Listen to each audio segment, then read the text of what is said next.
బీజేపీకి వ్యతిరేకంగా బీఆర్ఎస్ కాంగ్రెస్ కలిసి పనిచేశాయని కేంద్ర మంత్రి బండి సంజయ్ ఆరోపించారు. సీఎం స్థాయి వ్యక్తులు కరీంనగర్లో కుట్రలు చేశారని అన్నారు. ఓవైసీ కళ్లల్లో ఆనందం చూసేందుకే సీఎం తాపత్రయపడ్డారని అన్నారు. ఆయన ఎన్ని కుట్రలు చేసినా కరీంనగర్ ప్రజలు కాంగ్రెస్ బీఆర్ఎస్లకు చెంప చెళ్లుమనిపించారని అన్నారు సంజయ్.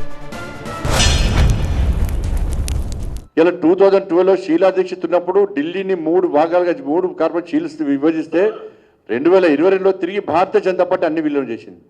ఇక్కడ 1 కోటి మందికి దాదాపు సేవ చేస్తూ 8,000 కోట్ల బడ్జెట్ ఉన్నటువంటి భాగ్యనగరాన్ని చీల్చడానికి కారణం ఏంటో రాష్ట్ర ముఖ్యమంత్రి చెప్పాలి.